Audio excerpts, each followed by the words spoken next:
प्रधानमंत्री नरेंद्र मोदी आज राजस्थान के बीकानेर से वीडियो कॉन्फ्रेंसिंग के जरिए देश भर के 103 पुनर्विकसित अमृत स्टेशनों का उद्घाटन करेंगे।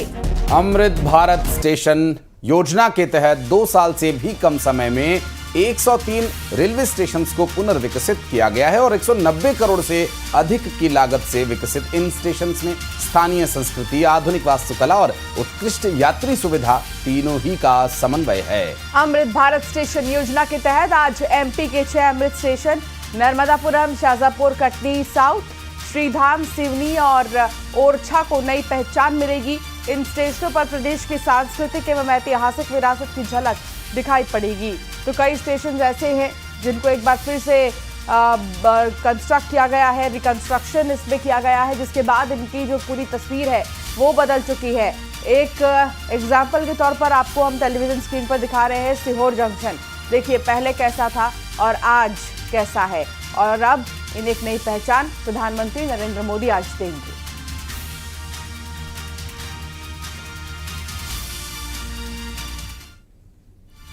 और बढ़ते आगे, आपको बता दें कि छत्तीसगढ़ तेलंगाना की सीमा पर स्थित कर्रेगुट्टा पहाड़ पर नक्सलियों के खिलाफ अब तक के सबसे बड़े ऑपरेशन के बाद सुरक्षा बलों ने एक और बड़े ऑपरेशन को अंजाम दिया है। और इस बार सुरक्षा बलों ने नक्सलियों को वो चोट दी है जिसके बाद नक्सलियों के लिए अपना अस्तित्व बचा पाना मुश्किल है।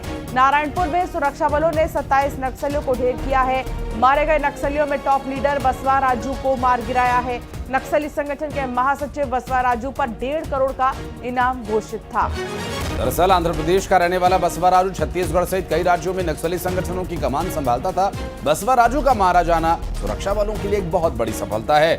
गृह मंत्री अमित शाह ने मार्च 2026 तक देश को नक्सलवाद के इस लाल आतंक से मुक्त करने का जो लक्ष्य तय किया है, इसमें नक्सलियों के खात्मे की जो कार्रवाई चल रही है, एंटी नक्सल ऑपरेशन जो अंजाम दिए जा रहे हैं, उसमें ये एक बड़ी कामयाबी।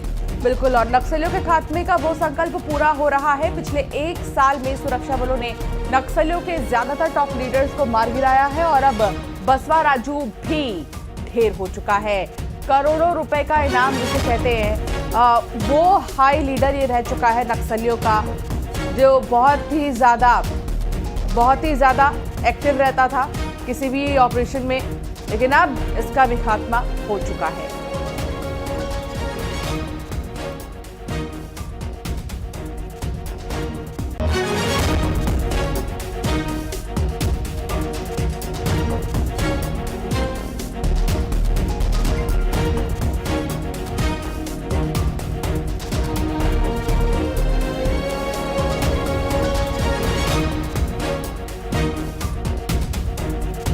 तो 1.5 करोड़ का ये इनामी नक्सली जो इस मुठभेड़ में मारा गया, और इतना भारी भरकम इनाम इसके सिर पर इसलिए था क्योंकि इसने सिरदर्द बहुत किया हुआ था, सुरक्षा बलों के नाक में दम किया हुआ था, और इसके द्वारा न जाने कितने ही कायरतापूर्ण नक्सली वारदातों को अंजाम दिए जाने के पीछे योजना बनाने के लिए जिम्मेदार माना जाता है। और ये सिर्फ छत्तीसगढ़ में नहीं बल्कि आंध्र प्रदेश, महाराष्ट्र, मध्य प्रदेश, लगभग सभी जगह जहां भी नक्सलवादी पाए जाते हैं, इसकी भूमिका उसमें रहा करती थी और जो अब पूरी तरह से समाप्त हो चुकी है।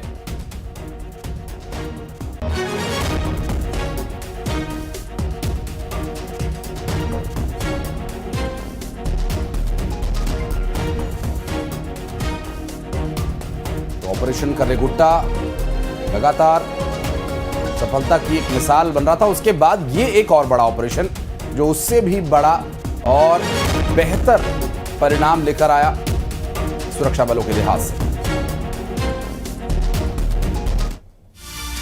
नक्सल ऑपरेशन पर पीएम मोदी का पोस्ट सामने आया है। पीएम मोदी ने लिखा कि हमें अपने सुरक्षा बलों पर गर्व है। प्रधानमंत्री ने कहा कि हमारी सरकार माओवाद के खतरे को खत्म कर रही है। हम अपने लोगों को शांतिपूर्ण जीवन देने के लिए प्रतिबद्ध हैं। लगातार केंद्र सरकार और राज्य सरकार दोनों ही के अथक प्रयासों और साझा समन्वय से इस नक्सलवाद रूपी राक्षस का संहार करने का प्रयास हो रहा है। और प्रधानमंत्री नरेंद्र मोदी का इस पर एक पोस्ट आया। इस उल्लेखनीय सफलता के लिए हमें अपने सुरक्षा बलों पर गर्व है। हमारी सरकार माओवाद के खतरे को खत्म करने और अपने लोगों के लिए लगातार शांतिपूर्ण और प्रगतिशील जीवन सुनिश्चित करने के लिए इस उल्लेखनीय सफलता के लिए सुरक्षा बलों पर गर्व है। ये प्रधानमंत्री नरेंद्र मोदी ने एक्स पर एक पोस्ट कर इस ऑपरेशन के बाद बधाई दी।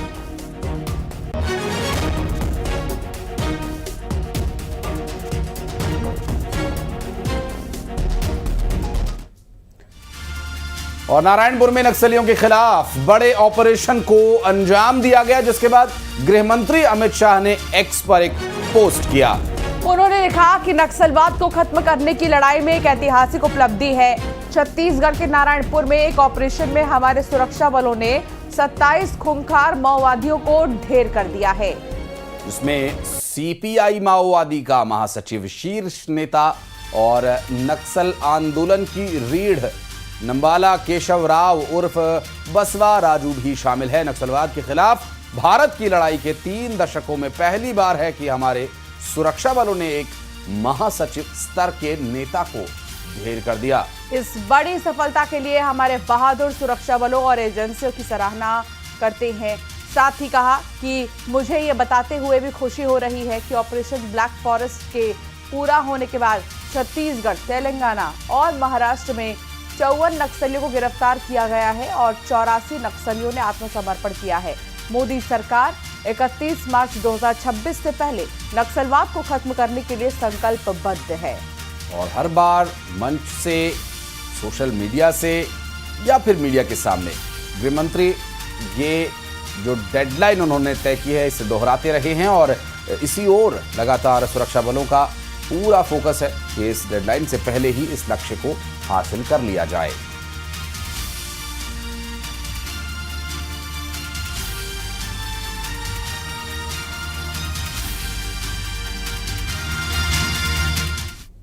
आगे बढ़ेंगे, खबरों में बात करेंगे एक और खबर की। तो छत्तीसगढ़ के गृह मंत्री और डिप्टी सीएम विजय शर्मा ने नक्सली मुठभेड़ पर कहा है कि वो बस्तर में विकास के पक्षधर हैं और इस विकास के लिए नक्सलवाद पूरी तरह से खत्म होना आवश्यक है।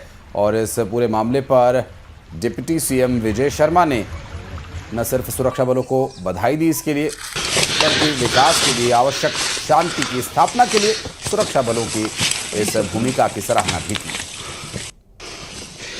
नारायणपुर और बीजापुर का संयुक्त क्षेत्र है और स्पेशली आप कहें तो इंद्रावती इसमें सेंचुरी और इसके ओरछा के मध्य का क्षेत्र है। लगभग 50 घंटों से सर्च ऑपरेशन चल रहा था जिसमें मुठभेड़ हुई है और 26 से अधिक नक्सली उसमें मारे गए। कुछ बड़े कैडर की भी होने की संभावना है। जवानों के भुजाओं की ताकत पर एक और बड़ी सफलता, एक और बड़ी कामयाबी हमारे पूरे क्षेत्र को लाल आतंक से मुक्त करने के लिए मिली है। मैं हृदय से बधाई देता हूं जवानों को।